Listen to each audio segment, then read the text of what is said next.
Sure, yeah. Good afternoon. This is the Thurston County Board of Health for Tuesday, October 9th, 2018. I'm chair of the Board of Health this year, Bud Blake. I'd like to start off by doing some introductions. To my left is Commissioner Gary Edwards. To my right is Commissioner John Hutchings. To his right is Lydia Hodgkinson, the clerk of the board. And to her right is Shelley Slaughter, Director of Public Health and Social Services. And to her right is Dr. Wood, the health officer, Dr. Wood, for Lewis and Thurston County. And to her right is the county manager, Ramiro Chavez. With that in mind, I call the meeting to order and ask if there's a motion to approve the agenda. Mr. Chair, I move to approve the agenda for the Board of Health for October 9, 2018. Second. It's been moved and seconded to approve the agenda for October 9, 2018. All those in favor say aye. Aye. Aye, and that motion carries. And there's a motion for the board meeting minutes for August 14, 2018, and accept the work session summaries for June 27th, July 25th, August 7th, August 14th, and September 6th, 2018. So moved. Second. It's been moved and seconded. All those in favor say aye. Aye.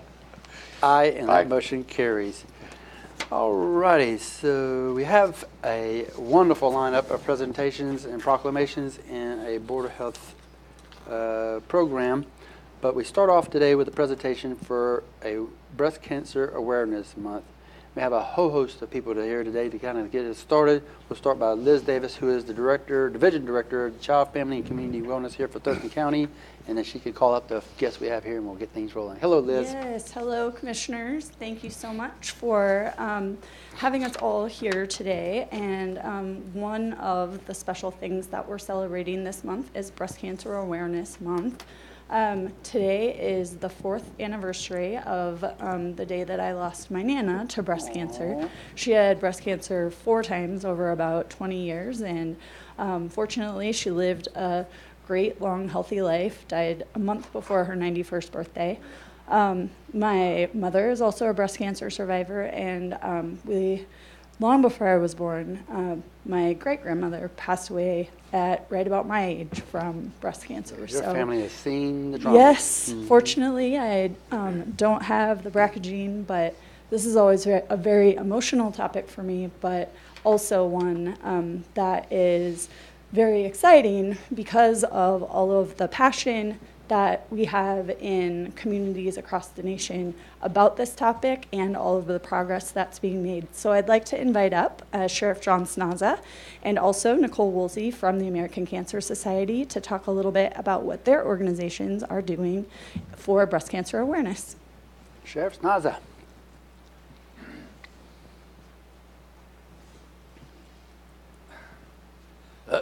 Thank you, Liz, for having me. I just want to say, I really dig the pink. And I'm really jealous of what Alan is wearing right now. I really dig that, so thank you for doing that.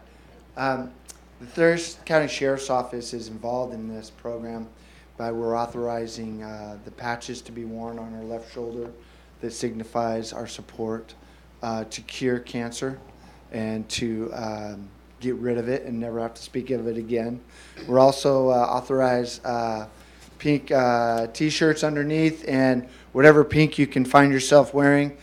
Today I was just fortunate enough to be able to wear the pink socks that are available at your local. You gotta put you the want to leg see back my up. I can't see right it. there? Got it. Thank You you. got Keep your toe that? to the left. To the left? Yeah, To the left. Isn't there a song that says that? But what I want to say is that we all have been affected by cancer in one way or the other, whether we've had it or whether our loved ones have had it.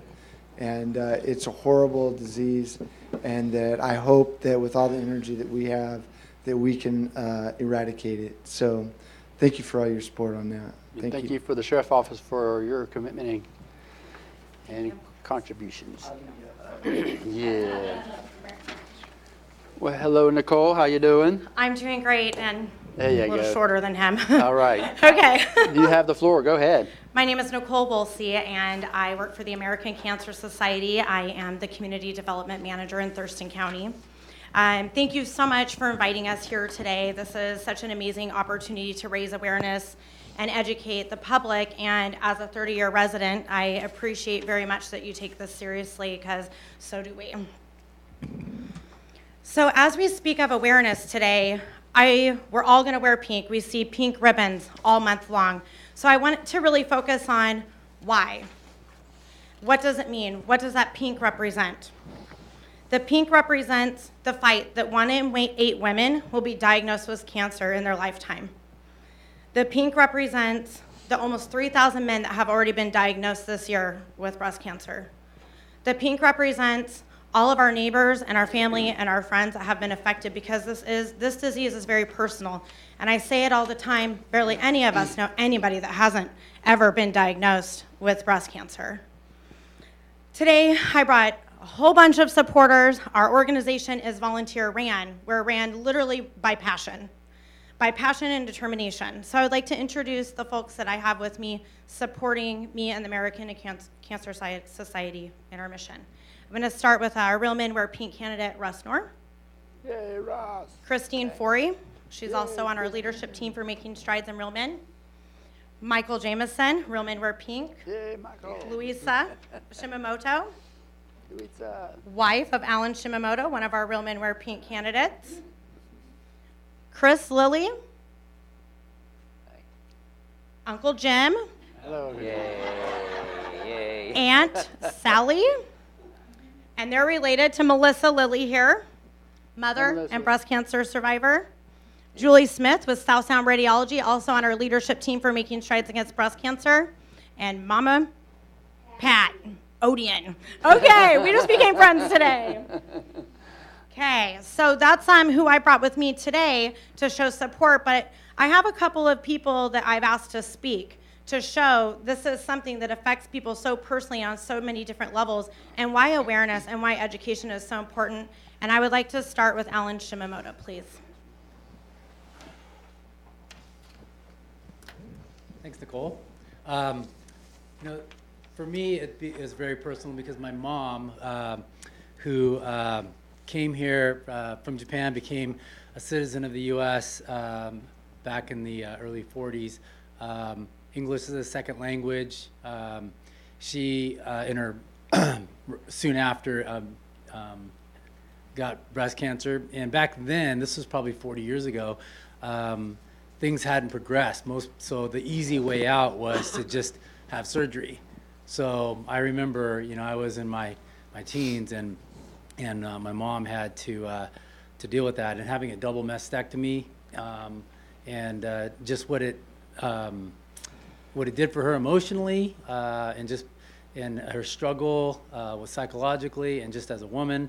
I just remember vividly what that was like, and I just want to do my small part in raising money to fight this disease. And so I'm honored to have that opportunity, and thank you, Nicole, for having me today. Appreciate it. Hey, Alan.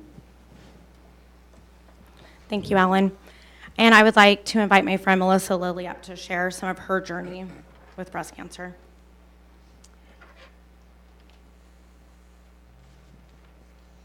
Good afternoon. My name is Melissa Lilly. I am a wife, mother, daughter, friend, and a breast cancer survivor. I am 34 years old.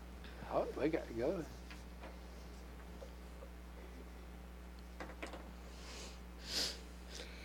Excuse me. I was diagnosed in January of 2018 with stage 2 invasive ductal carcinoma.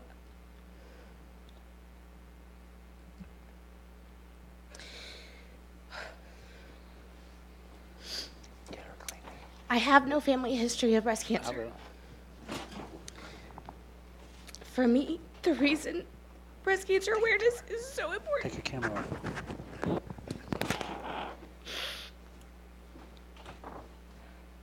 Sorry, I wasn't gonna do this.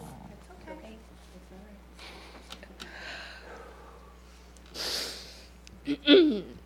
It's because of my 5-year-old Emma, 3-year-old Annabelle, and 9-month-old CJ. Breast cancer isn't just something that happens to older women or women with a family history. Breast cancer can happen to men, women, young, and old. Although breast cancer in young women is rare, more than 250,000 women living in the United States today were diagnosed with it under the age of 40. In young women, breast cancer tends to be diagnosed in its later stages and be more aggressive. Young women also have a higher mortality rate and a higher risk of metastatic reoccurrence. Nearly 80% of young women discover their cancer themselves during a self-exam. I found mine while nursing my 6-hour-old newborn. Spending the 2 or 3 minutes doing a self-exam once a month can be life-saving. Breast cancer research funded by organizations like the American Cancer Society allow new and vital information to help treat cancer, and I believe will one day find a cure. So my children don't have to hear, "I'm sorry you have breast cancer." Thank you. Thank you. Thank you so much for your words, Lillian.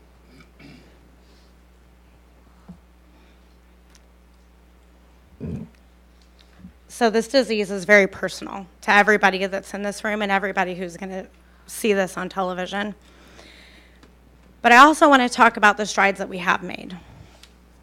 The American Cancer Society does support anyone who has been diagnosed from the time that they hear the words that they have cancer. With the fundraising events, Making Strides Against Breast Cancer, and Real Men Wear Pink, we've been able to invest $62.6 million into breast cancer research. Breast cancer death rates are down 39% since 1989, and that is approximately 322,600 fewer breast cancer deaths. This is attributed to awareness, education, and research. And that's why we're here today, so that we continue to grow that number. So we have more people that are survivors, so that we can eradicate this disease, and so that we can support people as they go through the journey when they're diagnosed. Thank you for your time today. I really appreciate that you've invited us here today. Is it possible to hear from one of the, or both of the gentlemen just for a second on the Real Men Wear Pink? I would love that. Yeah. Michael, do you want to, and Russ? This is Michael Jameson, one of our Real Men Wear Pink candidates, and will you tell him that thing that I love the most? She wants me to tell the thing No. she loves the most. Hi, I'm Mike Jameson, and I decided to be part of the Real Men Wear Pink simply because cancer, all types have affected so much of my life. When my Rachel, my daughter's mother, passed away from breast cancer, she fought it for 8 years. My brother died of cancer, my younger brother, when he was 42. I've, lost his son, my nephew, at 26. The list goes on, and my sister had survived it. And I told Nicole that, I've talked about it a lot, and I've shared it with people in different groups that I belong to and different friends. But I said to her, it's time to shut up and do something about it. And so this was my way of doing something about it. It is, the realization that in some small part that I can help, eradicate this and, make it history. And that's why I'm doing it. Sure. And your Thank sign, you. and your sign says, what, can you hold it up to the camera? I help save lives. Real men wear pink. You do, bud. Thank you so much. Ross? I think it's a cape. He's got the cape going on. Oh my God. Yeah, I got the case going. Thank you for allowing me to come up here, and thank you, Nicole. Just like everybody else has stated, we all know somebody that has been affected by it. I served 16 years in the military, and if anybody's ever served, when you leave home, there's nobody else. You're all alone, and you take your family with you. And then upon the new duty station you come, you meet this new family that they say, oh, you're going to be my new brother in arms. Well, Jennifer Lally Thornberry and Kevin Thornberry, that was us. So during my first deployment, Kevin and I, we hung out quite a bit, and I got to know the family, watched, them have their first child, and so we got to become really close. Well, in 2011, I got the call. I was in Afghanistan, and Kevin calls me through all the channels, which civilians are usually not able to come through and make the call. So he calls me and says, hey, Russ, I need your help. Jen has been diagnosed with breast cancer. And I mean, what could I do as a friend being overseas? There's nothing I really could do. So I gave him what I could out of the funds. So I called my wife up, said, hey, give what we can. A couple years later, going through the whole thing, we thought she was fine. She went, she had the double mastectomy and everything was going great. And then Christmas of 2014, that's when they got the sad news. She woke up having a very tough time to breathe. So with that, they rushed her to the ER and found out that her lungs were peppered with stage 4 cancer, and there was tumors all over her lungs, and they just gave her months to live. So that's why I'm up here, because I wasn't able to do anything much then, but now I can. And so this is why when I was nominated to Nicole Koch with Network Connect, she nominated me to come up here, and then I hit Nicole Woosley up. I thought that this was my opportunity. So thank you again for allowing me the opportunity to be a man that wears the pink and help raise awareness. Again, thank you very much, and I appreciate the opportunity. Oh.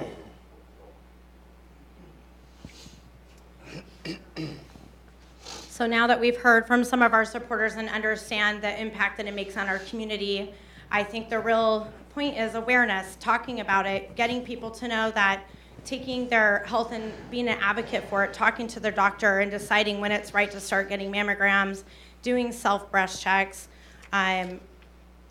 supporting the people that are going through treatment, and just being there for each other, because this is a hard battle to fight financially, mentally, emotionally, physically. So thank you so much for helping us bring awareness to Thurston County. You bet. Thank you, Nicole, and every single one of you, Alan, your mom's story, Michael, Russ, and Lillian, Christina, every single one of y'all out there making us aware and taking action. And that's really the most important part of this. And it demonstrates the love and care that you have from your heart and your head. So you have any comments or questions? I know you do. I'm not going much farther than that, because you made me cry last year when we did this. 'Cause Melissa, my daughter's about your age, going through the same thing, double deal, So it's tough. We're there with you. I have a huge family that I come from, a huge family, and we've been very blessed not to have breast cancer in the family, but we have had cancer. And it was 1973 when my dad died of cancer, and I was 18, and it just shocked the world. So my goal, he was 63 at the time, my goal growing up was, I'm gonna beat 63, I'm gonna beat it. And it just sticks in your head, because we do that to ourselves. And then it was this day, October 9th, 2011, when my doctor calls me at work and said, you have stage 4 cancer. He did. And I'm 6 years clean. And I beat my dad by 18 months now.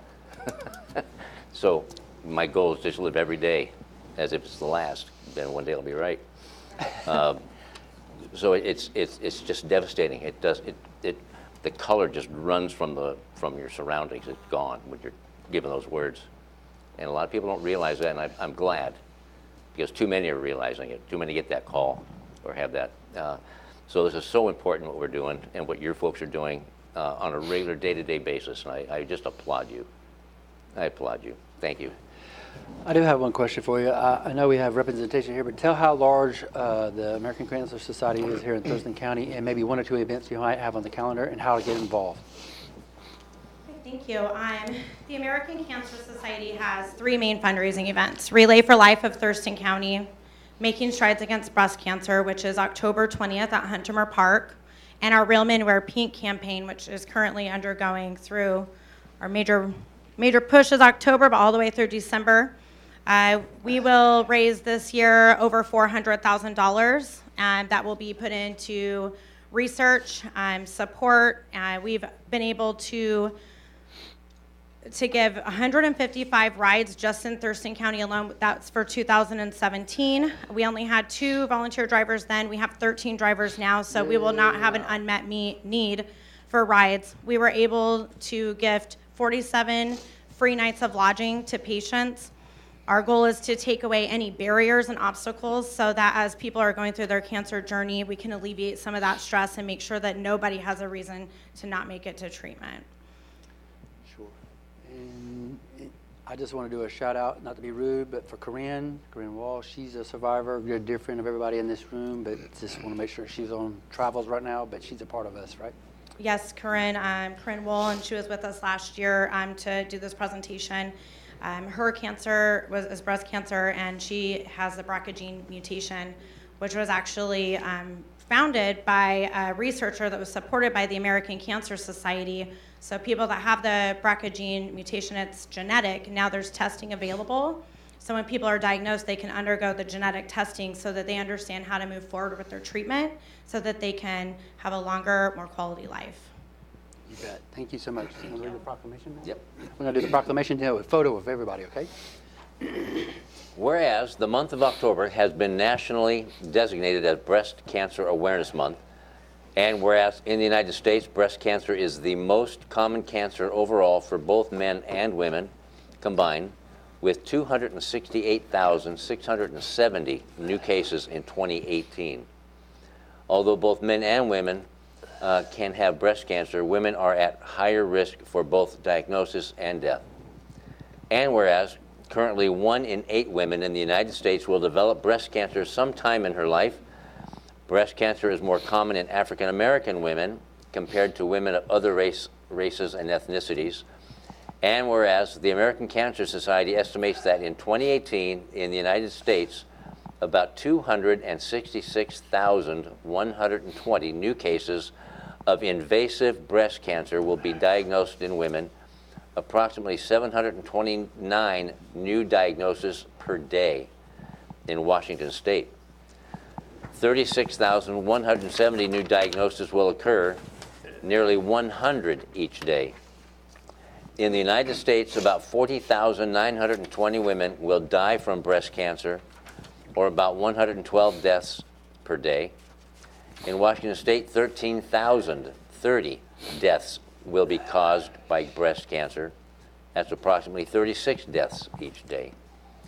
And whereas every year, too many Americans are touched by the pain and hardship caused by breast cancer, and in Thurston County alone, in any given year, more than 270 residents are diagnosed with a form of breast cancer, and about 50 will die from the disease. And whereas certain health behaviors help to prevent this disease, including staying at a healthy weight throughout your life and avoiding excess weight gain, engaging in moderate to vigorous physical activity several times per week, and limiting or avoiding alcohol. The American Cancer Society finds that even low levels of intake increase risk and recommends that women who drink have no more than 1 alcohol drink per day. And whereas screening activities like regular mammograms can help find breast cancer at an early stage when treatment is most successful. Women who have regular mammograms are more likely to have breast cancer found early, are less likely to need aggressive treatments in mastectomy and chemotherapy, and are more likely to be cured. And whereas the Thurston County Board of Health supports these individuals and their loved ones who give their unwavering support during the most trying times, we recommit ourselves to the essential and necessary work of forging a future free from cancer in all its forms. Now, therefore, be it resolved, the Thurston County Board of Health hereby proclaims October as Thurston County Breast Cancer Awareness Month, as they honor all those who have lost their lives to breast cancer, and realizes the courageous survivors who are still fighting this disease. The board encourages citizens, other government agencies, private businesses, nonprofit organizations, and other interested groups to join in activities that will increase awareness of what Americans can do to prevent breast cancer. Adopted this 9th day of October, 2018. Yay!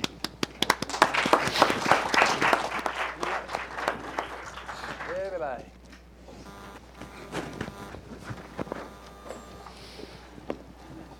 Bring your signs, bring your boas, bring your capes, bring everything. Hoo-hoo. And a shout out to all caregivers. Oh, I see that. Okay. Come on in. You're gonna do a sign? Mm-hmm.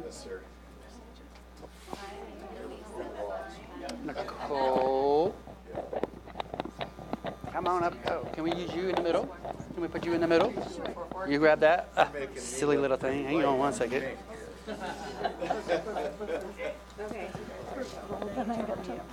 Sorry. Put your finger at the bottom of it, so don't fall. And you put it like that. There you go. And step to your left just a tad. There you go. Is that all right? Okay, good. Come on up here. Come on in here. Here you go. Can you see your head? Can you get everybody? Okay. Good. We need you. We need you.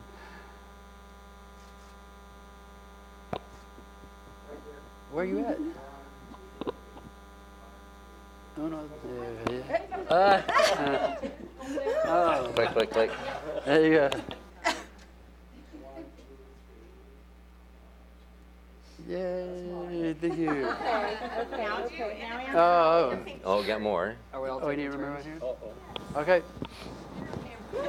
Hey, Romero, give the phone to Trish or Natalie, take it. Where are you going, Ross? Oh. Oh my God. Come on in here, Romero. Technology.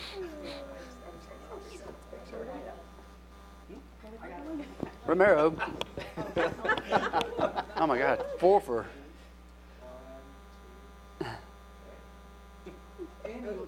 No, we need you in here with a pink shirt on. Yeah. Grab a spot in front of Gary or somebody. Yeah, there you go. Where's our Can you do PIO? one more, Natalie? Yeah. Where is he? You have to do all of them. All of them again. Ready? Yeah. 1, 2, 3. Great. All right, yay. Thank you, sir. Okay, yeah, sure. Thank you so much. Yours, give to her, to Nicole, okay? It's all good. You bet. Yeah. Oh, yeah. You bet, Michael. It's good to see you, buddy. Yeah.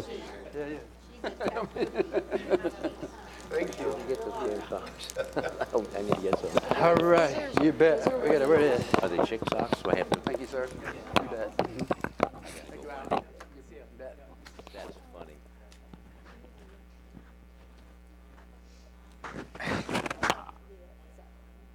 Thank you very, very much.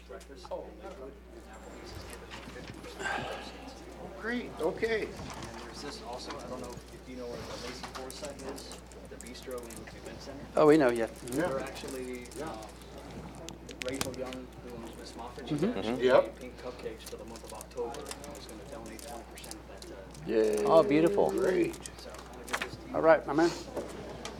Gosh, thank you. Thank you. Thank you, Russ. No, appreciate it, thank you. It's open to you guys to come out, it's a pancake breakfast. Up in Lakewood. In Lakewood, because when I talked to the Lakewood Chamber of Commerce, they don't have anything up there. A couple Oh. years ago, they used to have a walk, and they don't have that anymore. Okay. So I'd like to start something up. Here you go. Thank you very much. Stay hua. All right. Ooh. Is that what you said? Hua, hua. Yeah, he knows that. So we have one more proclamation, and this one is the presentation of proclamation on Domestic Violence Awareness Month. And I'll turn it over to Liz to do the introductions, and we have a few guests also. It's always uplifting to see all of these people supporting Breast Cancer Awareness Month. But we have another very serious topic to discuss in October as well.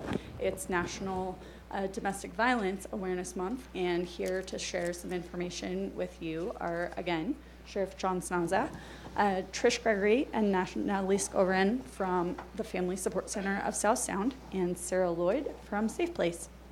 Yay. So Come on feel up, free Sheriff. to all come up and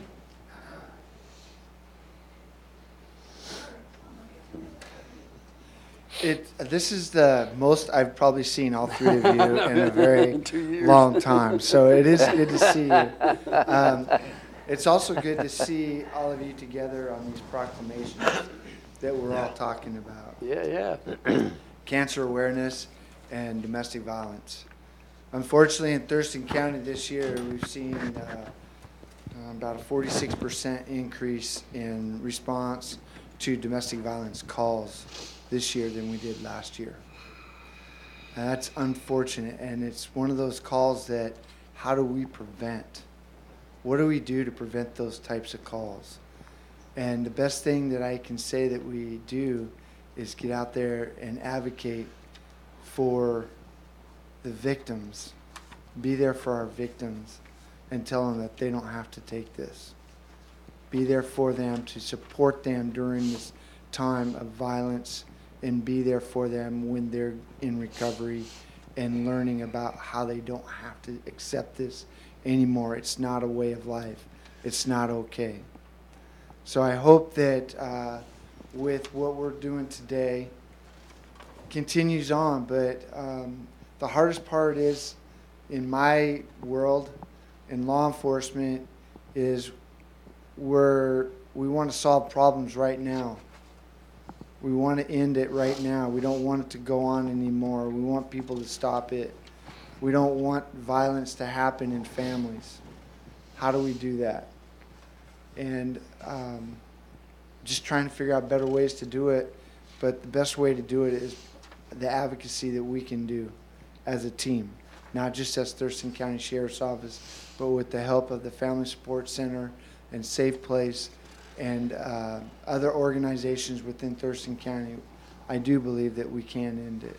Yeah, I do too. So thank you bet. for your time. You It is bet. good seeing all of you. You bet. It's good to see you, Sheriff. On the good side of it, yeah.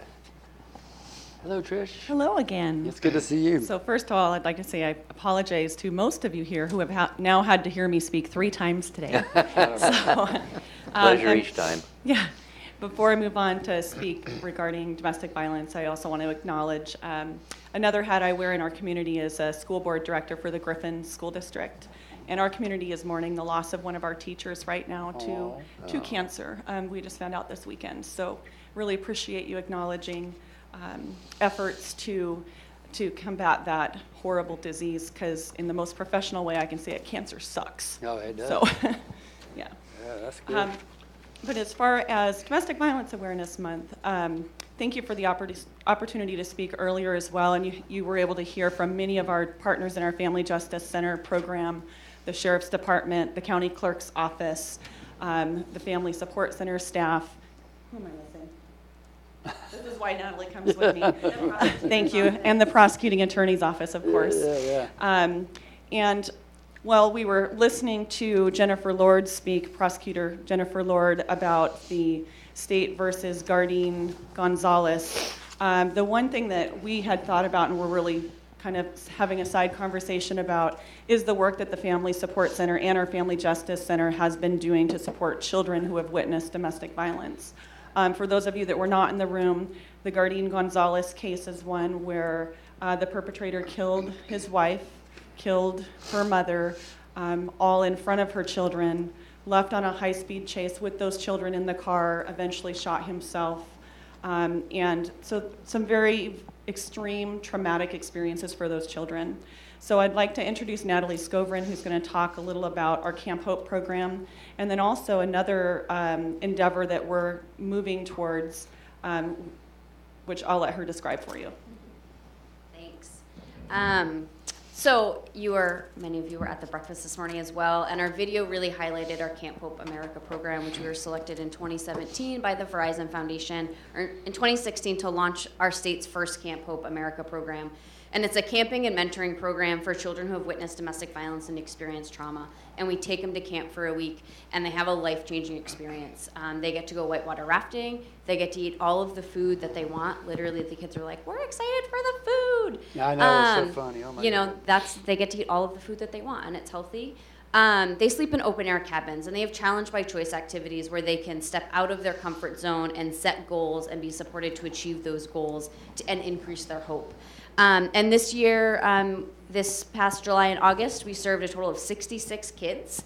And so right in those 66 children and youth, we are breaking the cycle of violence, and we're able to help them understand, I believe in myself, I believe in others, and I believe in my dreams. Wow. And we had one young camper, we measure their hope, and prior to camp, he had a score of 6, which is the lowest possible score that you can have. He didn't believe that he could navigate things around him. And when we saw him a week and a half ago, his hope was a 29, which is a high hope camper. And that's in direct correlation to his time at camp. It went from a 6, right before he went home as a 24, and now it's a 29. And he has these friends, and he has these peers, and these adults, and these positive role models in their life that's helping him understand that his light can inspire others, and that he can help make a difference for kids who have experienced the same thing that he has. And so camp really is that revitalization, and it gives our team also that, like, we see the change and we see it happening, and that's how we can really make the impact. And like Trish said, we also are, next week, as Commissioner Blake had mentioned at the Board of County Commissioners meeting, is our 100 Men Who Care About Domestic Violence event. And typically Trish and I are there in the background running it, but we're actually going with a team with 5 other people from our community to San Diego for a 4-day intensive training on responding to non-fatal strangulation. And strangulation, as Gail Strack from the Alliance for Hope International would say, is the last warning shot. One instance of strangulation increases the likelihood that that survivor will be killed by their perpetrator by 750 times. And it makes it 500 times more likely that that strangler will shoot at law enforcement. So it is a huge warning shot for all of us. It is a huge risk factor and lethality factor. And so Trish and myself, 2 detectives from our sheriff's office, Jennifer Lord from the prosecutor's office, Tawny Sharp from the clerk's office, and Rhonda Ayers from Community Youth Services. Wow. We're going down to start immersing ourselves in this and figure out how do we as a community come back from the camp perspective to our 911 operators, to our confidential advocates, to all of those to respond to end this and really make a difference and really holistically and comprehensively respond to the non-fatal strangulations. So again, we really appreciate it. We're on to exciting things and are always growing. And but thank you for having us here and for recognizing this and really taking a stand. So thanks. You bet. So we have the CEO of Safe Place, Sarah. How you doing? Good. How are you all? Good. Fine, thanks. Good to see you. So thank you once again for prioritizing domestic violence and the awareness inside of all of the things that you're managing. To highlight this is crucial. As Sheriff Snaza talked about, the increase in reports is happening. What we also know about this work is that the increase of incidents is also increasing. And that's challenging because domestic violence is one of the most underreported crimes, right? So we're seeing numbers increase in terms of reports, but we also understand that people are seeking out services exponentially more than they have in the past, knowing that they're not willing necessarily to report, but they are willing to seek support. They are willing to look at different alternatives for how they can live their lives, how they can secure safety for their children, and what that looks like. And so as we're navigating what it looks like to have increase in demand, we're looking at how do we also holistically support survivors in moving forward successfully, because it's one thing to have an amazing 30-minute conversation in which they feel calm and supported. It's another to rebuild their entire lives in ways that are sustainable for them and their families.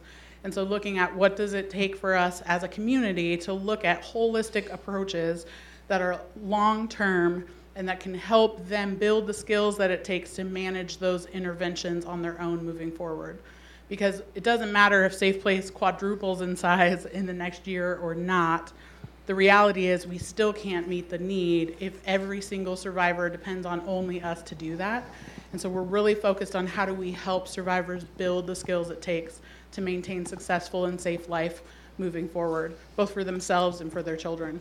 And so your support in this community, your willingness to have hard conversations about what does it look like to shift and change our community in ways that empower people to move forward successfully and differently, and creating safe spaces to have those conversations, which sometimes means looking at our community and understanding we're not as safe as we'd like to be, but we're moving towards that. Those things are crucial in order for us to move forward successfully.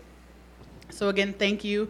Your leadership is instrumental in creating the community in which we can have those conversations so that our survivors can move from surviving all the way to thriving. Thank you so much. Thank you much, Sarah. So do you have any questions for Trish, Natalie, or Sarah, or anything? No, since early this morning I've been hanging out with them, so I'm about done, but I appreciate everything you guys do. You have wore me down finally now, so I'm out of questions. No, thank you all for what you do. And that's new to me about the fact or the science, the research about non-fatal strangulation. I'd never heard that. That's shocking and alarming. And so I was writing down a list before you got to it. I was writing down a list of all the people involved in a process in a DV case. Mm-hmm. And the first step of intervention is the victim or neighbor calling 911. Yep.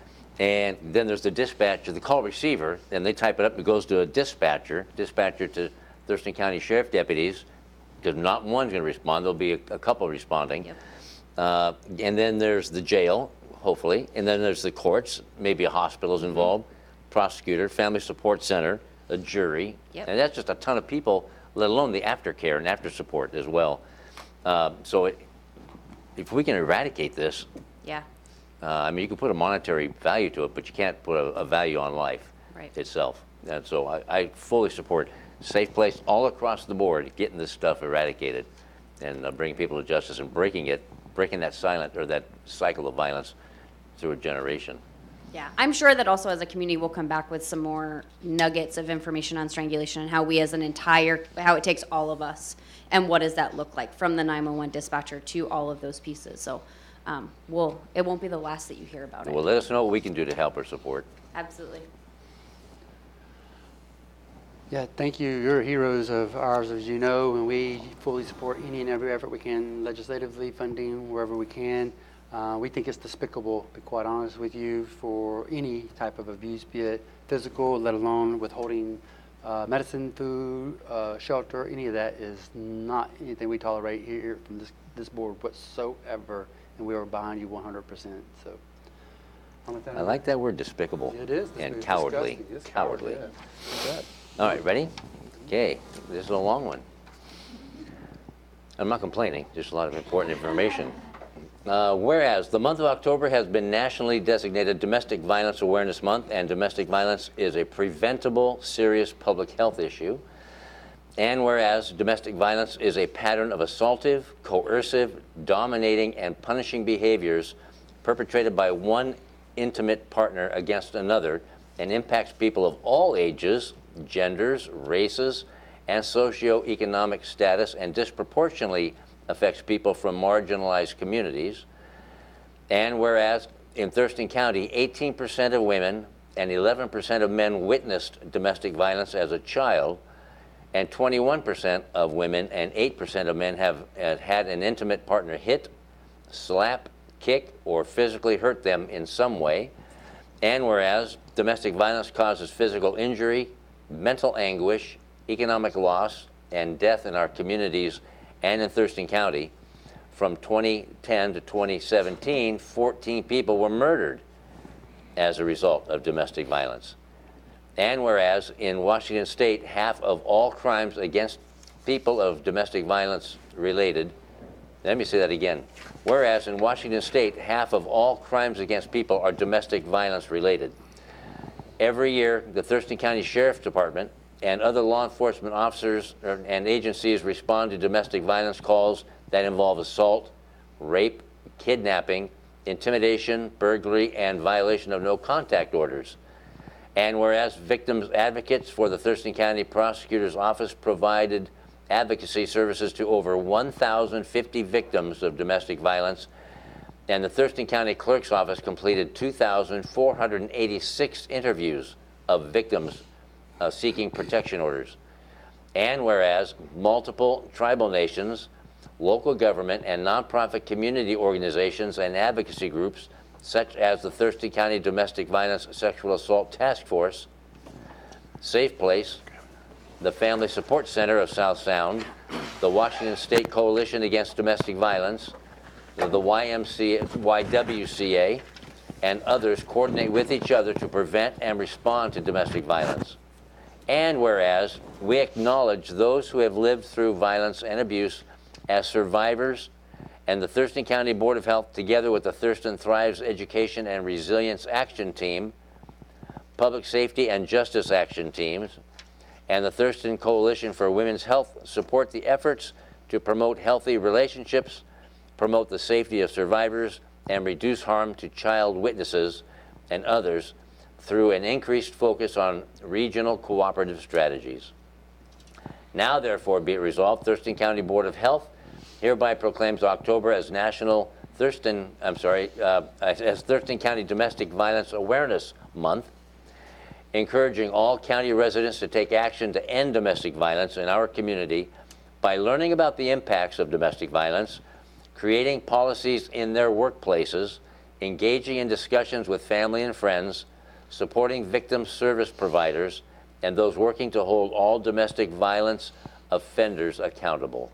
Adopted this 9th day of October, 2018. You get a photo? Quick shot. Hey, what are you doing? Take that with you. All right. So I'm gonna give one to Trish, if it's all right. And how's that? Oh, you're welcome. Don't serve me. Sarah. Long day for you guys. Yeah, Sarah, how you doing? That was like beautiful this that? morning. No, you're not. You're looking good. It's a long day. Sit right there. Get next to Shelley. Yeah. There you go. And the sheriff over there. There you go. Come on, Liz. Come on, we got room. People. Oh my God. Have to drag him up. Did they see you? Yes.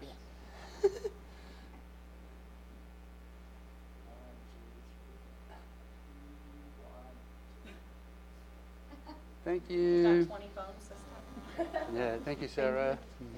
Thank you, bud. Okay. Thank you for what you do. Very much. So much. All right, no more tears, okay? Yeah. Okay. Under Sheriff, can I put this on my left? My, No. oh. Yes, sir. So, the next next item we have is the opportunity for the public to address the board. Is seeing the one in the public coming here, I just want to double check. Okay, we'll move on to the next one, which is the department items. And the first department item we have is the Thurston Thrives Action Team, the Housing Action Team, the Incentivized Housing. It could be one of my favorites, I'm just saying. And here we have Liz to give an opening and a guest speaker, Zach Kostoris, to tell us a little bit about what's going on in the Incentivized Team. Hello, everyone. It's me again.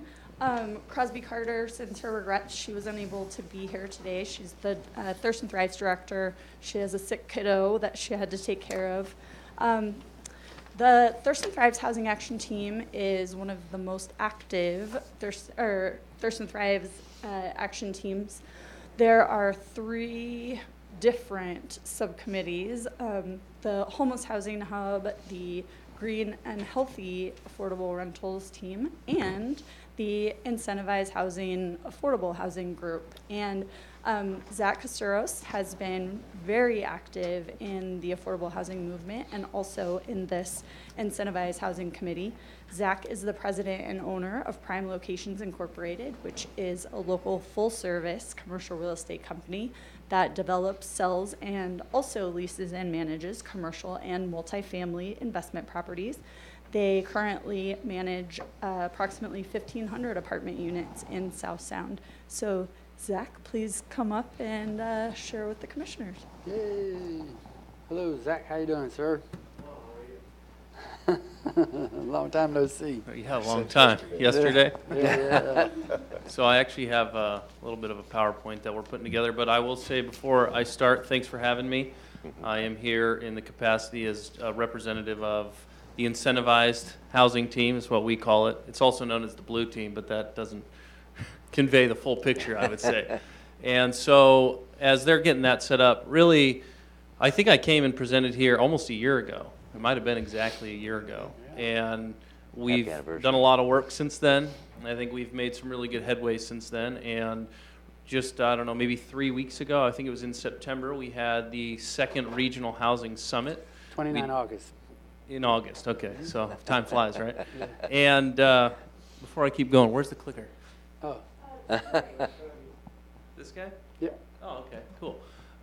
So the Housing Summit, we had, I don't know how many people there, I would guess close to 100 from all different walks of life. We had elected officials, we had staff from all the municipalities and jurisdictions, we had people from just about every side of the housing aisle that you could imagine at that Housing Summit. And really the goal is this is a growing issue, affordable housing and just housing in general all across the country. And communities like ours everywhere are trying to tackle the issue of how do we create more affordable housing? How do we create a more sustainable housing stock, if you will?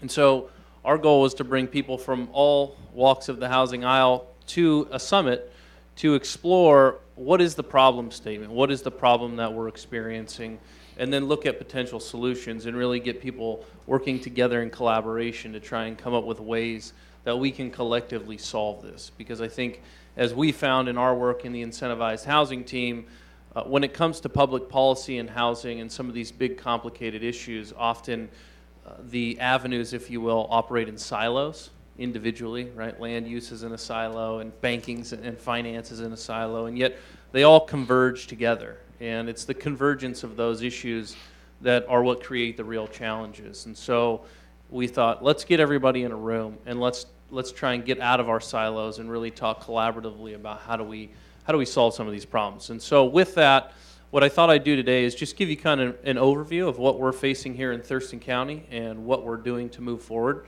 And I will get started with that. I'm assuming I just click. I'm clicking. Yeah. All right. You can just click along. Perfect. Okay. All right, so the problem as we see it in Thurston County right now, it really comes down to, and if you want, you can click through all of them and I'll just go on a page, is when we look at housing, one of the easiest things to do in terms of trying to peg how many units we need is look at our population growth. And TRPC has done a pretty good job of accurately predicting what population growth here in Thurston County is going to look like. And so when we went and looked at that data, the population growth that we're currently experiencing shows that we need at least about 2,000 new dwelling units per year in Thurston County. Then we went back and looked at the last 6 years, and what we realized was, on average, we've been about 600 units short per year out of 2,000. So that's a huge percentage. The other issue that we're running into is the household size is getting smaller. In the 1960s and 70s, we were at almost 3 people per household. Now, inside of cities especially, we're at just under 2.2 people per household. So when that happens, obviously, we're going to need more units to house the same amount of people that we would have 40 or 50 years ago. Over the last 6 years, what we've seen is because of that shortage, our vacancy rates have dropped below 3%. And what I like one of the things I like to explain here is we have about 120,000 household units in Thurston County. If we have less than 3% of those vacant, that's about 3,600. Now, but that includes residential single-family homes that are for sale or for lease, as well as apartments. When we take into consideration those units that are currently in the process of becoming rent-ready, we really only have about 1,800 units, about half of those that are actually on the market at any given time, for a population of almost 280,000 or so people. That's just simply not enough. And so as our vacancy rates stay below 3%, which is not a healthy percentage, it should be closer to maybe 5 to 8. As that happens, obviously our supply shrinks and the price goes up. So we can go to the next page.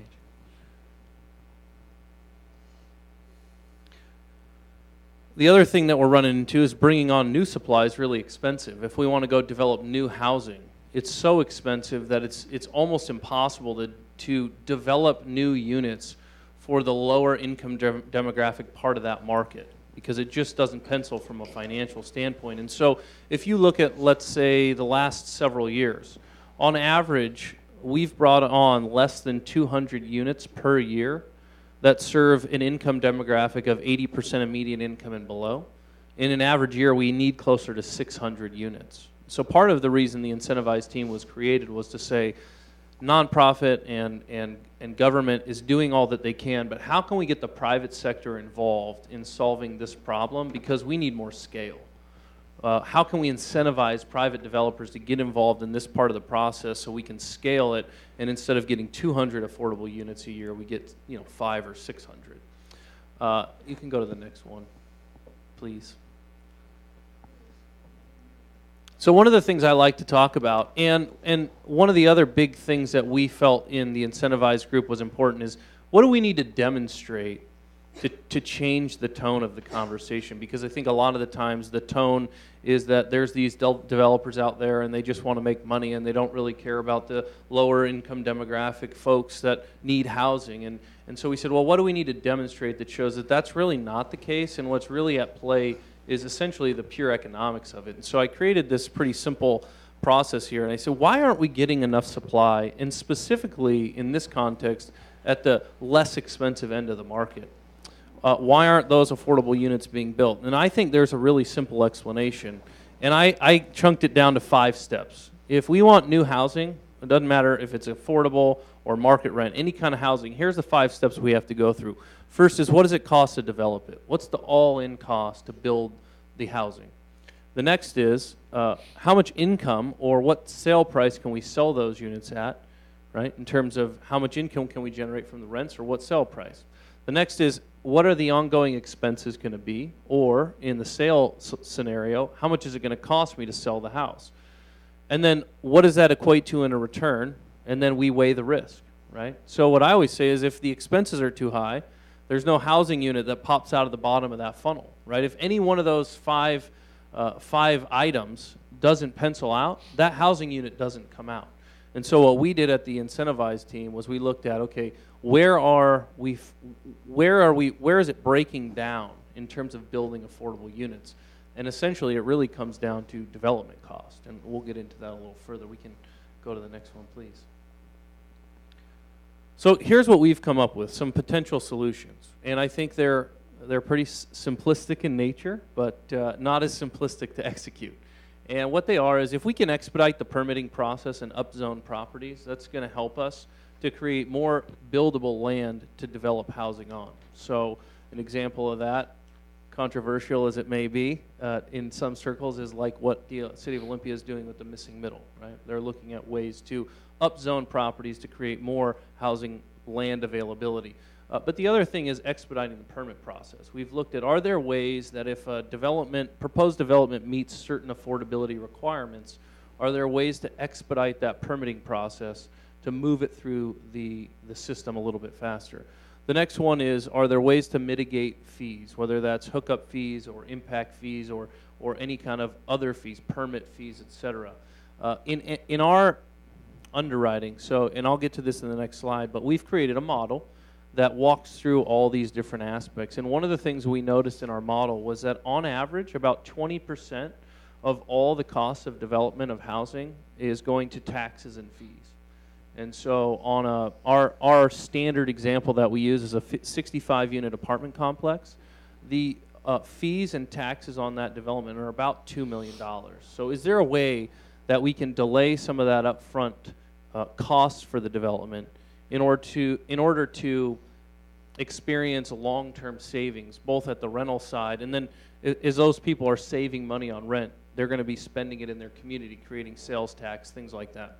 And then the last thing is tax flexibility. So right now, certain jurisdictions have adopted the multifamily property tax exemption. And so there's exemptions for apartment developers where they don't pay property tax on the construction side, not the land, but the actual physical asset side of the apartments.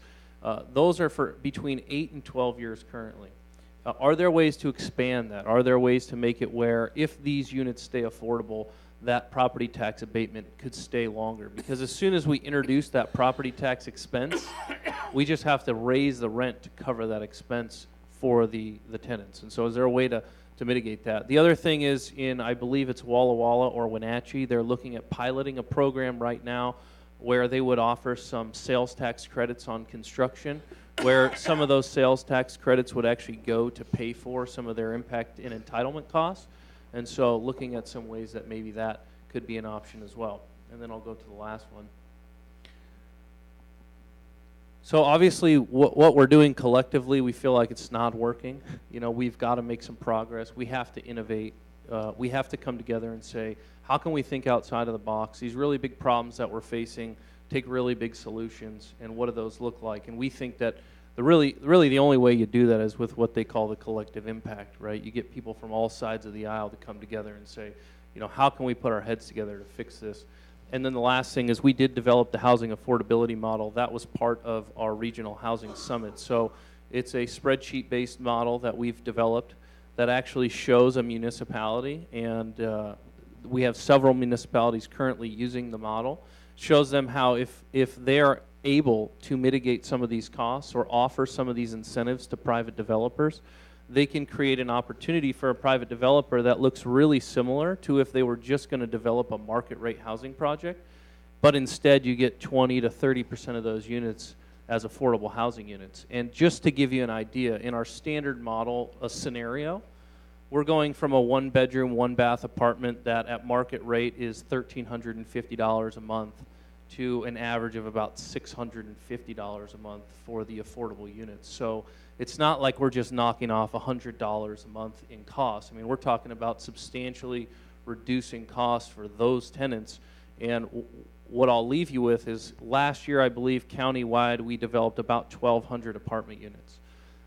If we could have had 20% of those be affordable from the private sector, we would have more than doubled what the nonprofit and government was able to bring online in terms of affordable housing without really having to do any extra work.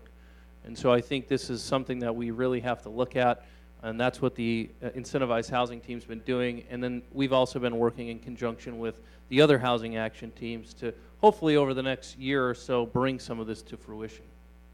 So with that, if anybody has any questions, I'd be happy to answer. We got questions. Yeah. Yeah. Go ahead, Gary. What's it cost to hook up to lot versus an on-site septic What system? is lot? What is lot? The sewer treatment plant. Yeah, if you're in the urban growth area, I guess you can hook up to lot, right? Sometimes. If you're close enough. Yeah, What's a hookup cost? It's, you know, I don't have the number off the top of my head, but I can give you an example. We actually had a Puget Sound Energy in a meeting yesterday because it's a similar situation, although you don't have the option of septic. But right now, the last septic, because we don't do a lot of single-family houses, but I've got friends who are home builders, and I think the last septic system that a friend of mine did in Thurston County was all in between $12,000 and $15,000. I think the lot fee is probably somewhere comparable, maybe closer to, and they would be better to answer, but maybe between 12 and as high as 20. So it's not a huge, but the difference is the ongoing cost. So we just bought 36 units in the city of Olympia. We were given the opportunity to have a credit where the city would cover a substantial amount of the hookup fees, and then lot would do it on their end. But from our standpoint, the issue wasn't as, I mean, the upfront cost is an issue, right? But really the issue is for every fourplex, we had 9 of them. For every fourplex, we're looking at an additional $300 a month in ongoing charges. Well, I mean, if we don't just pass it along to the tenant, then Yeah, you can't do it. then we lose money, right? And so I think all of those things are part of the equation. We had the same conversation with Puget Sound Energy, which is when we looked at, I think in the model scenario that we run, just the hookup fees for 65 units between sewer, water, gas, and electric were about $375,000. When you scale that to 240 units, we're talking in the millions. And so one of the things in our model that the last tab in that model that we've created is, okay, if the city, the county, whoever it is in this scenario, if they lost, let's say, $1 million in revenue up front, but we were able to save 30% of the tenants in that development $600 a month, how long, with some predictions in terms of where the money they save gets spent, how long would it take to get the money back in terms of general revenue? And depending on the metrics you use, we're talking payback timelines as short as 8 years to about 15 years. So when we look at how things are bonded and some of these other things, I mean, I think that's part of the conversation that we really have to start looking at, because it's an added cost that ultimately gets passed on to the consumer. How about the accessory dwelling unit? Are you following that a little bit? I mean, I know we're trying to make some changes. Yeah, I think it's definitely a positive. I think that it's, when we look at, let me say this. I don't think it's going to solve the problem, but I think it's another tool in the tool belt. For instance, I have a friend who just built a house in the county. His mother-in-law wanted to live on site. There was really no solid way to get her own dwelling unit right off. So when we talk about consolidating costs and sharing some cost burdens inside of families themselves, I mean, I think that's a really good option, as well as even what the missing middle did. I mean, I know that that's a controversial issue in some circles, but if we really want to call housing the priority, and if we really want to call it a crisis, then I would say that's a pretty reasonable response to a crisis, which is, you know, let's make more land available that already has absorbed a lot of the upfront costs so that we can bring more units on without spending as much money. I agree with you. My feeling about the government cost of doing business is really driving the cost of housing up. We talk about it's a priority, but yet we add all these fees and costs that go along with it that I feel could be cut back tremendously. I feel that we are looking at some of those processes to cut those costs down some as we get into our e-inspection process, where we don't have to be driving a vehicle out to every site, and we're able to do it, you know, with modern technology. It's going to make a big difference in the cost, and hopefully we can reflect that into the fees, because we do try to recover our costs. But I really think government is the problem when it comes to if we're going to have affordable housing, government's got to cut back on what they're requesting of the builder as well. Yeah, and I think that to add to that, I think as communities we have to start deciding which is more important, to have everything we want in terms of if we could just wave the magic wand in terms of community planning, or to have affordability. Because what I see happen a lot of times is we come up with these comprehensive plans, or maybe a zoning district that has certain frontage requirements, landscaping requirements, and they sound really great and they look really good, but when we look at what they cost to build and what ultimately then the rent costs or the home costs for people to buy, we have to start having that conversation before we adopt those policies than after the fact, when the developer comes in and says, it just doesn't pencil. And with the model, the purpose was to say that as a private developer, we're not asking for anything for free. I mean, a private developer can still go build a market rate housing project and not ask for any incentive. But what we're saying is we want to come to the table. We want to demonstrate that the reason we're not at the table is because we literally can't do it. And to say, if you want us to help do it, we're more than willing and happy to. Here's what we would need to get it done, and we're willing to be fully transparent in regard to how much we're going to make, how much we're not going to make, what's it going to cost, because I think that's a fair deal. And so I think really that's the purpose of the model, is to say, we'll show you on paper why paying the extra $2 million a year or $2 million in upfront costs leads to, let's say, an additional $300 a month in rent for perpetuity or whatever. I had a question several minutes ago. You kind of hinted on it at the very end, Zach, as to how you integrate or work with the other teams. Is that ongoing as it exists, or is that something you're just starting up? In terms of the other housing teams? The other housing teams, yeah. Yeah, I mean, it's ongoing in terms of, I think we get briefed, but I believe that moving forward, we're going to start actually getting everybody into the same room more often. I mean, we have a really specific task out of all the housing teams. I would say I guess they all do, but ours really was geared towards how do we incentivize the private sector to come into this conversation, because they're basically the only person that's not at the table. But the nice thing about what we're talking about, and I say this a lot, the Family Support Service folks aren't here anymore, but they're getting ready, I believe, to do a housing project. And they're getting ready to do it because nobody else can do it. Wow. And what I explain to people all the time is, well, they still have to go get financing. And the banks, their financing stipulations look a little bit different than they do for the private sector, but they still exist. And so all the things we're talking about here are also beneficial for our governmental and nonprofit developers, and last year we got the most units we've had in a decade from the government and nonprofit sectors, about 300 units. If we did what we're talking about in the incentivized housing team, we probably could have doubled that, because of the way they finance their projects. Those dollars could have gone so much further. Okay, thank you. So the incentivized housing team, you're absolutely right. It's been a unique relationship that did not happen 4 years ago, where they had government, private sector, and nonprofit. It's been a whirlwind of successes, both in the pipeline and the housing action model. And now, just can you touch on just a little bit? I know you got to kind of get out of here, but the condo liability reform thing we talked about. Thanks for reminding me. Just 30 seconds if you can, because that is super easy. It's super cool to do. So one of the things, it'll take a little longer than 30 seconds. Is that all right? Yeah, go ahead. It's hard for me to do 30 seconds, but I will do it short. So one of the misnomers is people think, all these new fancy apartments in downtown Olympia are going up. That's why everything's getting so expensive.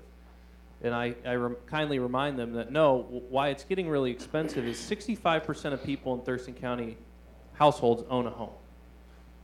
Next year and the year after and the year after and for a long time after, it's probably going to be around the same amount that want to own a home. City of Olympia, I don't have the county's data, but I have theirs. They're permitting currently substantially more apartments than single-family homes. City of Lacey's almost 1-to-1. It used to be 75 single-family homes for every 25 apartments. So what's happening is the stock of available homes to purchase is not growing fast enough to keep up with the demand. So we have more people bidding on fewer homes to buy. Well, as the price of homes goes up, if a 3-bedroom, 2-bath home to purchase, your mortgage and taxes and insurance end up being $2,400 a month. What's that mean for the apartment owner who has 3-bedroom, 2-bath units? Now they can charge $2,100. So what Commissioner Blake's talking about is one way that we can really push to help alleviate some of that without building a bunch more single-family homes is the state legislators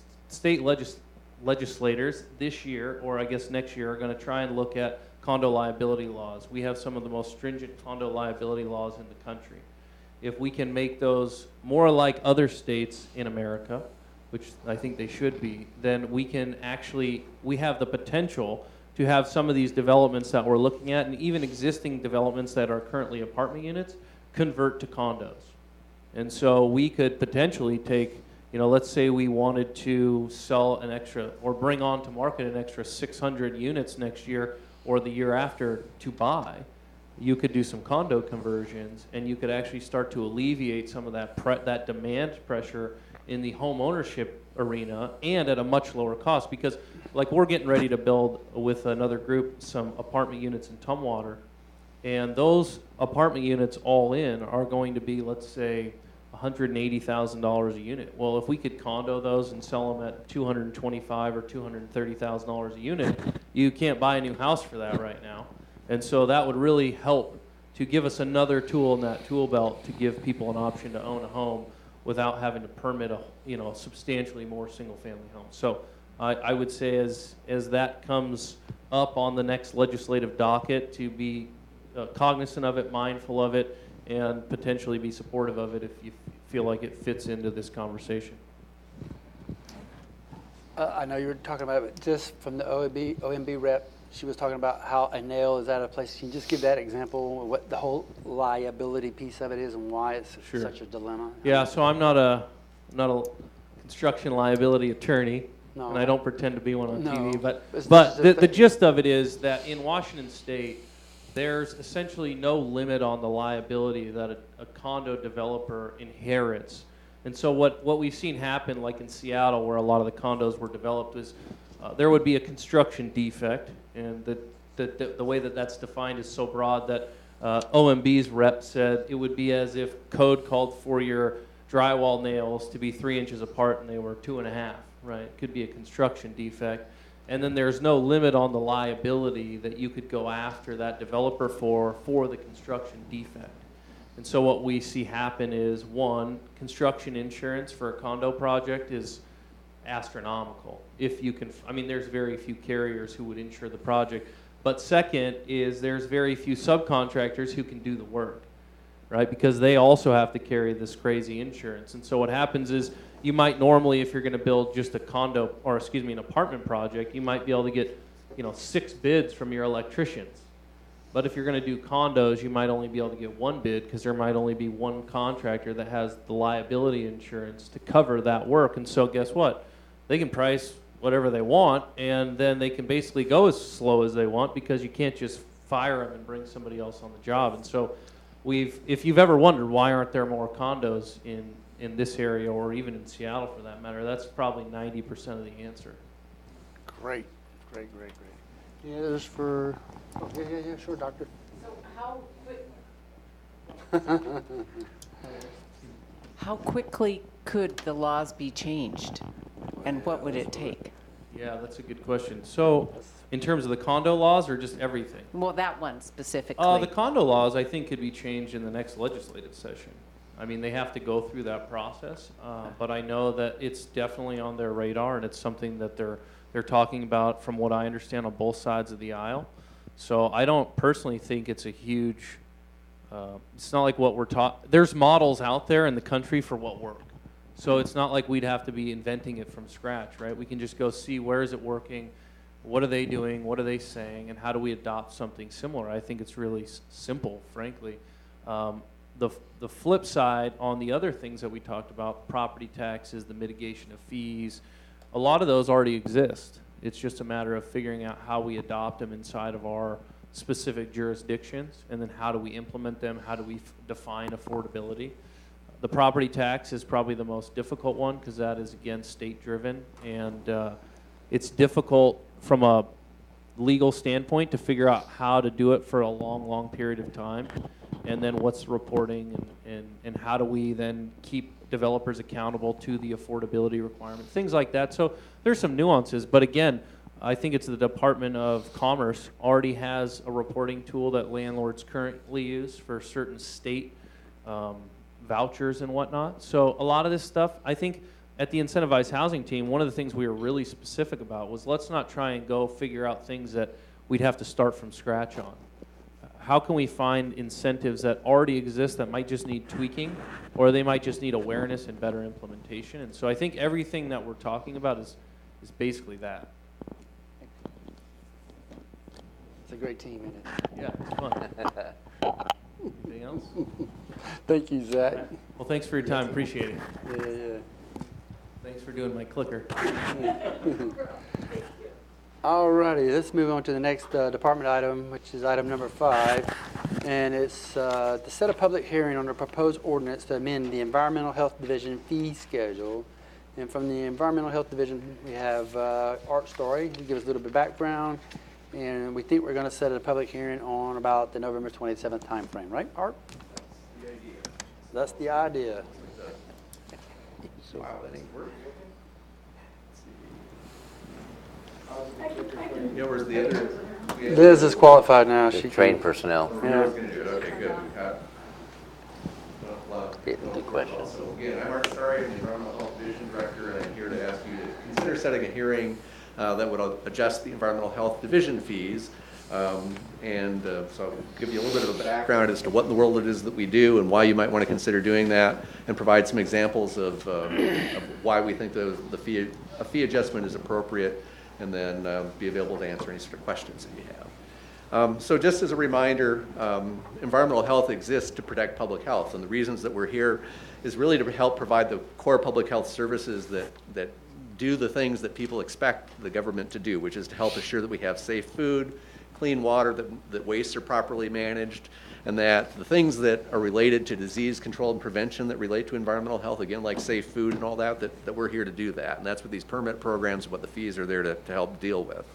They also allow us to help the county meet a variety of goals, everything from the things that are in our county strategic plan to Thurston Thrives, and then also the Thurston County Public Health and Social Services mission. I won't read all those different things there, but you can see what those are. And there's also the state law actually says that we have to have these programs. You can go and look at the RCWs, and they say that if the State Board of Health adopts laws, we need to actually try to implement them at the local level, and that's what a lot of these things are based on. So people tend to think we're a regulatory program, and that's true. But again, this is the real reason we are here, is to protect public health, and we do that through implementation of policy and regulations. So next slide, Ramiro. So the bottom line for all this stuff is that our permit volumes have increased a lot in the past few years, about 30% since 2014. And our program costs have increased, and unfortunately the fees have not kept pace. And I want to say that I should have typed this slide a little bit differently. The permits volume is primarily in the on-site land use development stuff, along with our lab fees. The food program stayed fairly steady. But right now we don't have sufficient revenue to meet the current permit demand or the workload, and to meet projected growth demands. And so we need additional resources pretty critically in order to be able to meet our legal requirements, to actually deal with things like having reasonable permit turnaround times. The previous speaker talked about how that can be a hindrance to development and add costs. And we hear about that a lot. And also keep our programs and services sustainable. And so we're looking at the best way to try to do this, and we actually want to be able to do these programs in the most effective and efficient way. And frankly, we are, because people are so busy just doing their business on a day-to-day business, business. That's a double business statement. That's not very good. I shouldn't do that. But anyways, because they're so busy just doing the day-to-day work, it's hard to actually work on those program improvements. And so that's some of the reason that we would ask for additional resources. So just to give you an example, and I know the board members have seen some of these slides before, but so the public can see what's going on.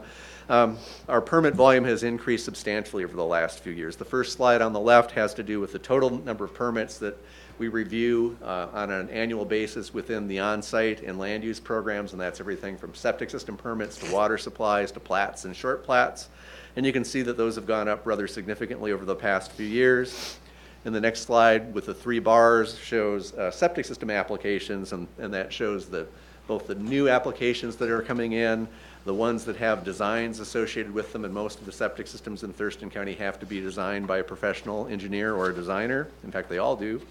And then also the number of septic systems are installed. And we don't need to get into the numbers so much, but you can see that they're continually, they've been increasing, and we project that they'll continue to increase this year and probably next as well. The next has to do with operation and maintenance and time of transfer. One of the things that properties that are on septic systems have to do is when they sell or transfer, they have to get a report. They have to turn that into us. We review that at the Environmental Health Division, and we help make sure that people understand what they're getting when they purchase a home on a septic system, whether the system's failing or not, whether or not the permits are in order. That's a thing that has been increasing substantially as the economy increases or improves. And so we want to, again, that's a significant piece of workload. And what has happened is because we're focusing on that so much, because we want to make sure that those are reviewed promptly, because if someone's selling a home or buying a home, they don't want to lose it because of a delay because of us.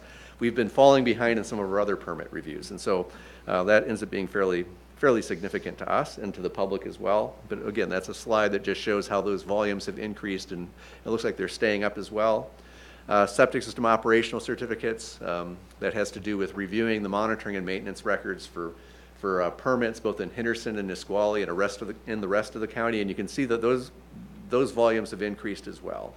And so again, just another sign that there's a lot of work to be done, and we haven't had much while the work volume has increased, the staffing levels have not increased to the same level. The next slide, please. And this shows the one on the left, the blue bars, shows the work that our laboratory is doing. One of the services that we offer is that we have a drinking water laboratory here in the building development center on the second floor of the courthouse. And our lab manager has done a very good job as far as increasing business. And you can see that in the course of 1 year, we're increasing business by about 30%. And that's just a service that we provide for people who have water systems or who want to have their, check out the surface water in their vicinity. And it's increased a lot, and that takes additional staffing. And so that's one of the things that we're asking for additional staffing to help on. And the last slide, the one on the right with the green and red bars, shows our food service inspections. And it's quite busy, shows a lot of activity, but actually to me it's a little bit disappointing. We should actually have better numbers than that, and one of the things we need is trying to figure out a way to do things more efficiently to actually increase those numbers. I think if you were to talk to our supervisor and staff, he'd say that we should be doing better than that, and that's one of the things that we're trying to achieve. So next one. So one of the things, the staffing that we're requesting to actually help address this is listed on this slide, and this is modified to based on the discussions that we had with you as part of the budget deliberation or preliminary budget discussions. We're asking for an environmental health specialist, so that would be a field person who goes out and does field reviews to help with our septic system and land use reviews. Again, there's a backlog of permits right now, anywhere from 6 weeks to 3 months. For certain types of activities, and again, that's causing a variety of problems, both in terms of customer service as well as just causing staff to have to work overtime. And as the previous speaker talked about, when we add time to permit reviews, it adds costs, and that's something we want to try to avoid. We also want to have an environmental health specialist, one to deal with a backlog of septic system operation and maintenance certificates or permits. There was a slide that I showed earlier that showed how the number of operational certificates has increased over time. when someone has a septic system, either in Henderson or Nisqually, or a complex septic system, they're required to have regular monitoring and maintenance and turn in reports to us. And so our job is to review those to see if there's any problems and provide guidance to them to help make sure the system works properly. And we're backlogged on those, and so we're asking for additional support to be able to hire someone to help us with that in that area. And relating to the lab and other activities here at the Building Development Center, we're asking for an environmental health technician for the lab and Building Development Center. That person would help both do the lab work as well as be available at the front counter to answer questions and provide guidance to people who are asking for permits or seeking some sort of information on how to go about developing their property or what it takes to get a septic system approved, that sort of stuff. So those are the 3 staffing positions that we think will help address the backlogs and the needs of the division. And next slide, and what we're hoping again that this, if we're provided with the revenue and the staffing, the goals that we have here are to improve customer service and quality, to reduce the permit backlog, to help reduce the amount of overtime for staff, which actually is kind of the least effective way to actually get things done. Our staff, when they work overtime, they get paid extra. To work on the deferred and delayed permits and increase our capacity to actually do program improvement, to evaluate programs, to make things as effective as possible. Right now, our supervisors are spending a lot of time helping staff and kind of helping deal with the backlog. They're not spending as much time as we'd like doing program development, evaluating policies, basically making things as efficient and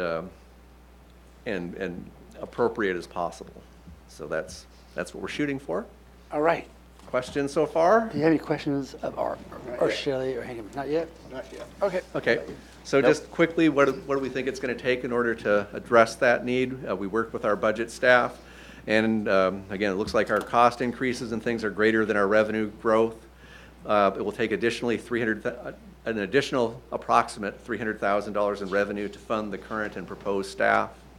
We anticipate we estimate that that's about a 10% fee increase overall within the environmental health programs. And that would include food, the drinking water lab, on-site.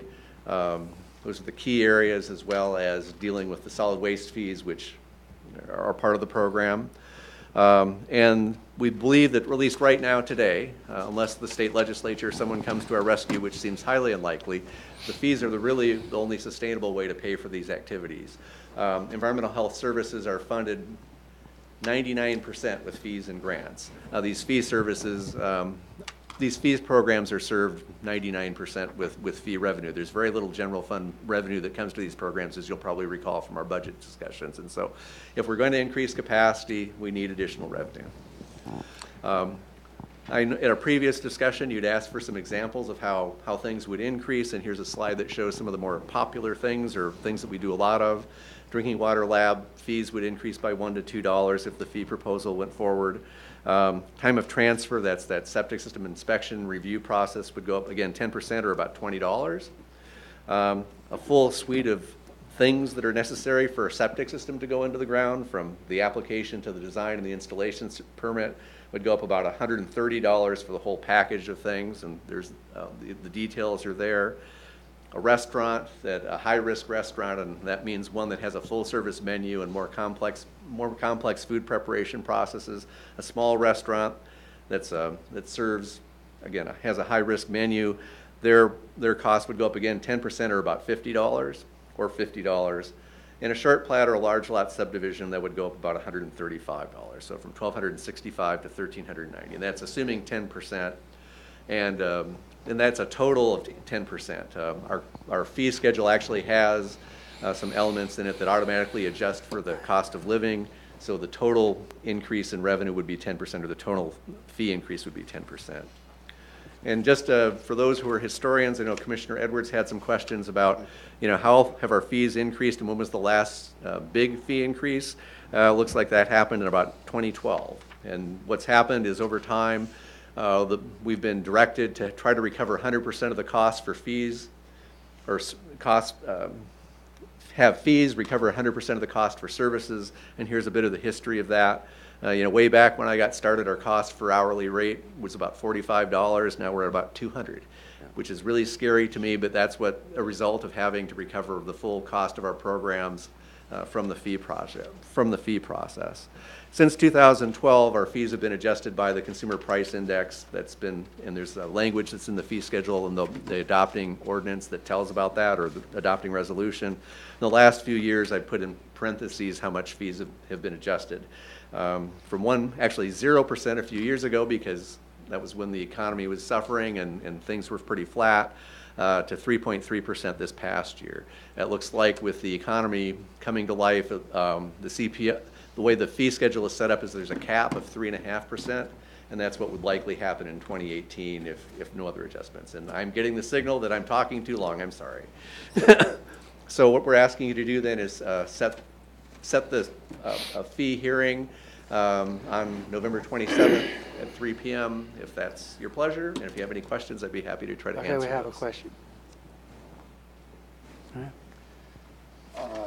When you refer to surface water, water quality, I guess, testing, what does surface water mean? I mean, like in a well that's 60 feet deep, 100 feet deep, what's the deal? Surface water would be lakes, streams, Puget Sound. So water on the surface of the ground. Okay. How about when you're checking, like under your water samples, you got basic or nitrate or complex or that's well water you're testing? Yeah, most of the sampling point? we do is drinking water, but people do sometimes submit surface water samples. And there's two different types of tests, or actually a third one as well, that people will ask us to perform.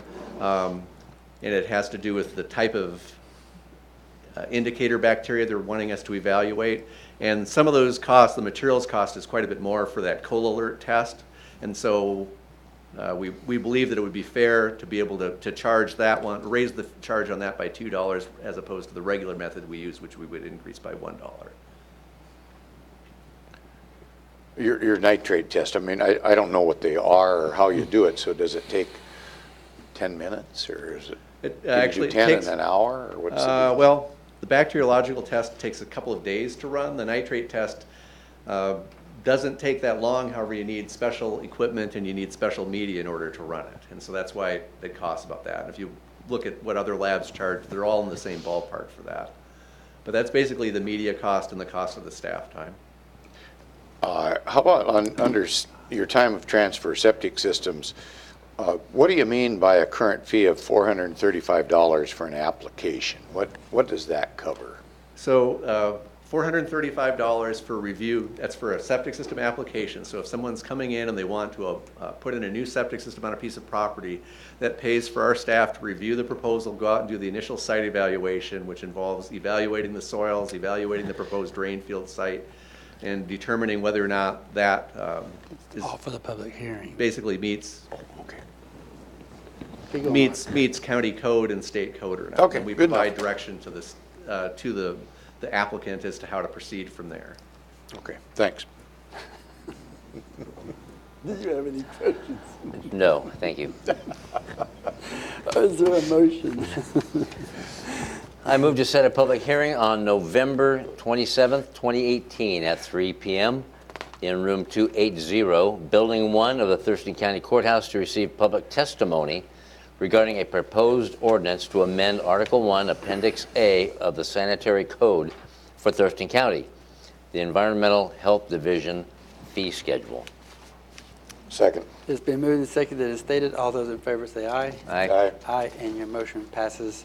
We'll see you on November 22nd. November Or 27th. Thank you. Yeah, yeah. Then you can bring all those Yeah, and slides. there's a slide up there that shows how people can get more information if they want to. Just They can bring give me 4 a- slides. What? 4 slides. Okay, sir, 4 slides next time, sorry. Yeah, it's all right. That's fine. Okay. We're going to move on past 6, and number 7 is the record report and the health officer's report. Shelley. Good afternoon, Commissioners. Thank you so much. I'll try to keep my report brief today in the interest of time. Take your time. It's not a problem. But I just want to start out by saying thank you so much for proclaiming October as Domestic Violence Awareness Month, also known as Domestic Violence Action Month, because we want people not just to be aware, but to take action, and also Breast Cancer Awareness Month. That was very meaningful for me to hear from all of the speakers earlier today. Breast cancer, aside from skin cancer, is the leading cancer for American women. One of our top causes of death in Thurston County, with 50 women dying each year of breast cancer, and that can be prevented both by things like physical activity, reducing alcohol, engaging in healthy behaviors, but that early detection that you heard is so important. Getting mammography when recommended by doctors, as well as doing those regular breast self-examinations. Very important public health issues, so I thank you for that. Domestic violence is also near and dear to my heart because I am also a survivor of domestic violence myself. The statistics tell us that 1 in 3 women have experienced domestic violence, but I will say for myself, I have yet to meet a woman in my entire life that has not experienced domestic violence and or sexual assault. So it is very prevalent. It's a huge concern, and I thank you for making it a priority not only today, but every day in what you do, and for including that in the Thurston County Strategic Plan and making that an initiative that many of us that were here today, both within the county and with all of our partners in the community, are working together to reduce domestic violence. Whatever we can do. Yes, thank you. So just to highlight just a few other things that our department at Public Health and Social Services has been focused on in our Child, Family, and Community Wellness Program, of which Liz Davis is the director of, and you had the pleasure to hear from her a few times today. We are the regional lead on tobacco and vaping prevention, and last month we shared a little bit with you about our work on that, but we've convened with other partners in 7-county region to discuss strategies and specific local actions for us to work together to reduce vaping, specifically among youth. And so one of the things that I wanted to share that's very exciting that people may be seeing in our community is we have local bus ads on inner city transit right now. And the message that you will see in both Lewis, Mason, and Thurston counties is vaping is not as harmless as you think. So this is a public campaign that we are really promoting.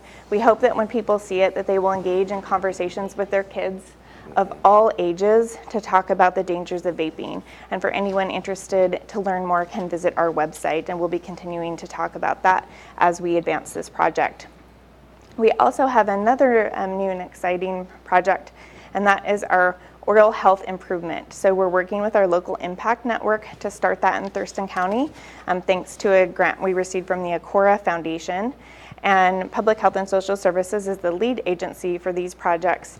And we're looking at implementing school sealant programs, as well as community education.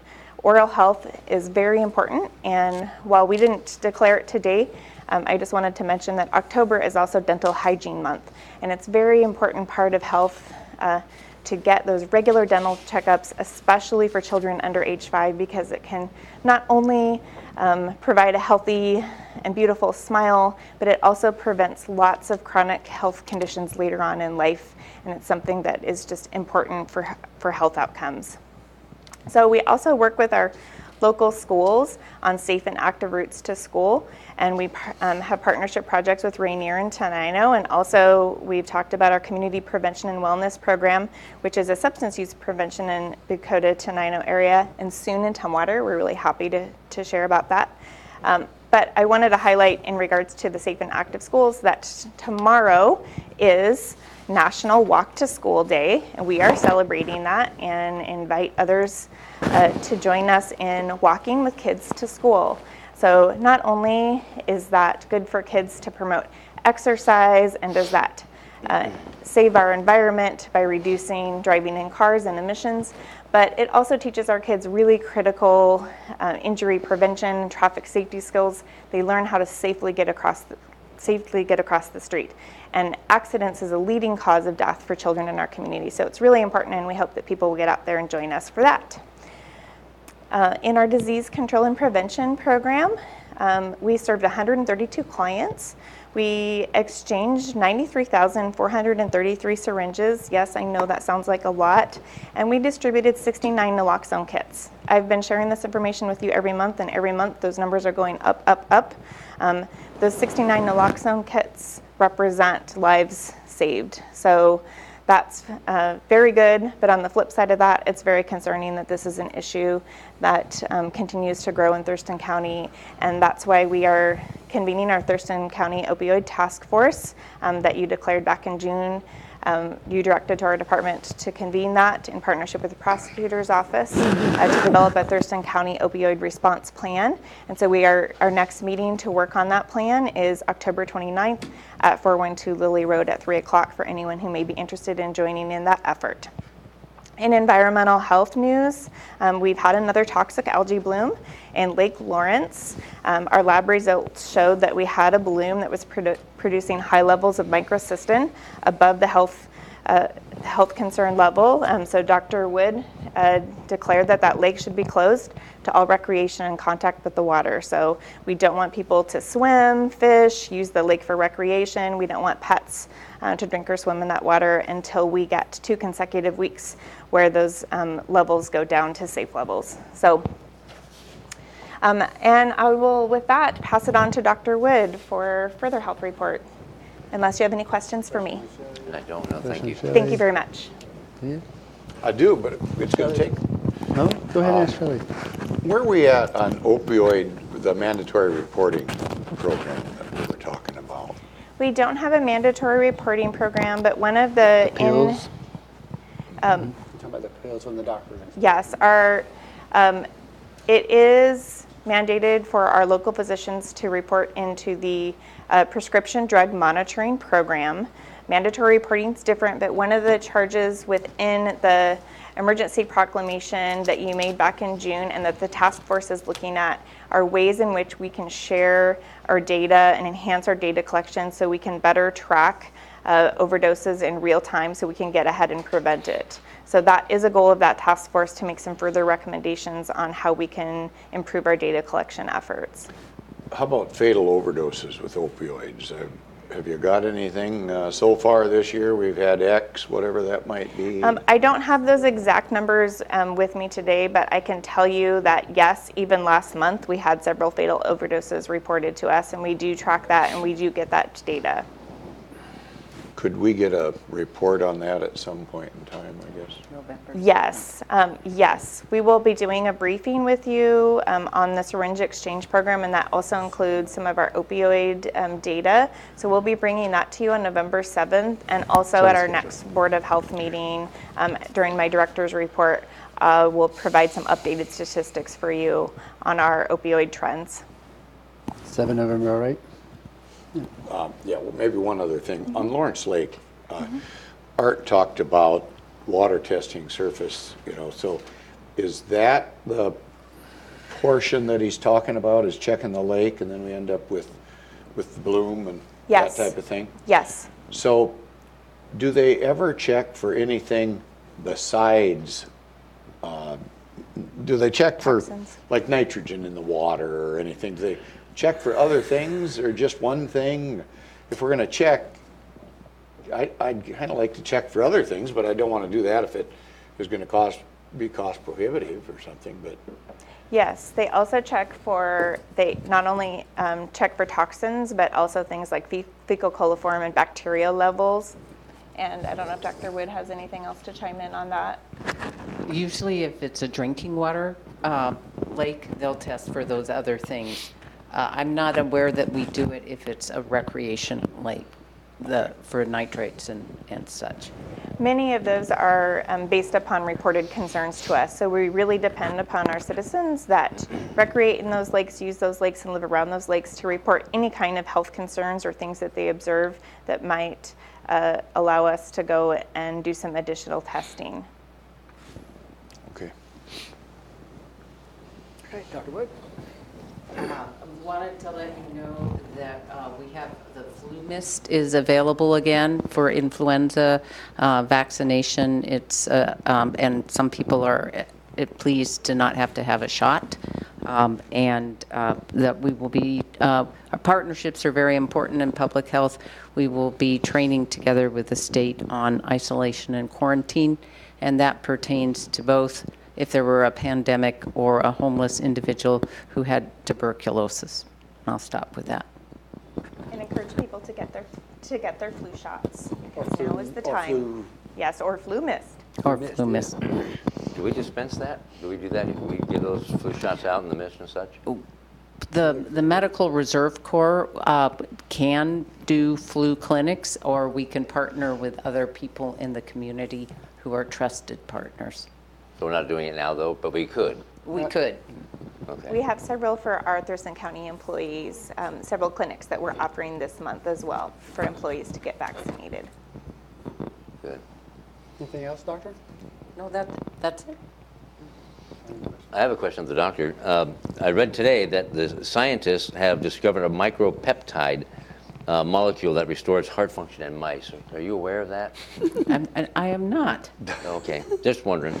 It prevents calcium dysregulation in the heart. That's cool. Yeah, Encouraging. it is very encouraging.